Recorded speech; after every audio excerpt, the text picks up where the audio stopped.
GST reform 2.0 22 सितंबर, ये date आपके लिए इंपॉर्टेंट है क्योंकि इस दिन बहुत सारे गुड्स पर और सर्विसेज पर जीएसटी रेट कम कर दिया जा रहा है। क्योंकि भारत सरकार ने दिवाली पर डबल बोनस देने का वादा किया था, जो इसी नवरात्रा से शुरू किया जा रहा है, जहां पर आपकी रोजमर्रा की जो आइटमें हैं, चाहे वो ब्रेड हो या मिल्क, चाहे वो हो हेल्थ इंश्योरेंस, ऐसे जो भी रोजमर्रा की जिंदगी का सामान हो, चाहे वो हो टूथपेस्ट, हर किसी पर जीएसटी का रेट कर दिया गया है कम। और आम आदमी को मिलेगा वो ही वस्तु सस्ते से सस्ते दरों पर। तो जब सीता निर्मला जी ने 3 सितंबर को जीएसटी काउंसिल के मीटिंग का अध्यक्षता किया था, तो वहां पर बोला कि ये जो रिफॉर्म है, ये कॉमन आदमी के लिए हम ला रहे हैं। कॉमन आदमी का मतलब जो टूथपेस्ट यूज करता है, जो दाल यूज करता है, जो पेंसिल यूज करता है, जो दवाई यूज करता है, मतलब जो डेली बेसिस पर आपकी जरूरतें हैं, उस पर हम जीएसटी को रिड्यूस कर रहे हैं। इसी मीटिंग के बाद पता चलता है ब्रेड, जिस पर पहले 5% जीएसटी लगता था, अब उसको नील के कैटेगरी में लाया गया है। तो इस तरह अब हम देखेंगे कि 22 सितंबर से किस आइटम पर कितना जीएसटी लगता है और उसके बास्केट रेट क्या क्या है।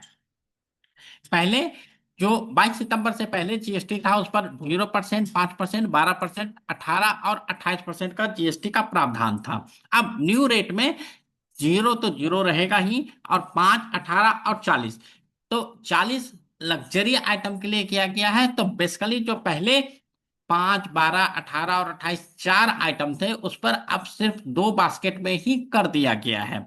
और जो सबसे इंपॉर्टेंट चीज है कि बहुत सारे आइटम जो 28 पर थे, जैसे सीमेंट, 28% जीएसटी लगता था, उसको 18% कर दिया गया। Fridge, washing machine, dish washer, इस तरीके से जो भी बहुत सारे इलेक्ट्रॉनिक, कुछ मोबाइल्स आपका 28% पर था, उसको रिड्यूस करके 18% पर कर दिया गया है। और जो 12% का आइटम था, उसे रिड्यूस करके 5% कर दिया गया है। बहुत सारे आइटम जो 5% का था, उसको रिड्यूस करके 0% कर दिया गया है। और जो आइटम 28 पर थे, उसमें से कुछ आइटम को 18 पर लाया गया है। लेकिन जो लग्जरी और पान मसाला, जैसे पान मसाला, वाइन, टबैको, लग्जरी कार और आइटम, इस पर 28 से हाइक करके 40 कर दिया गया है। और जो डेली रोजमर्रा की जिंदगी में आपको और हमें जरूरत है, उसे 18% कर दिया गया, जैसे सीमेंट।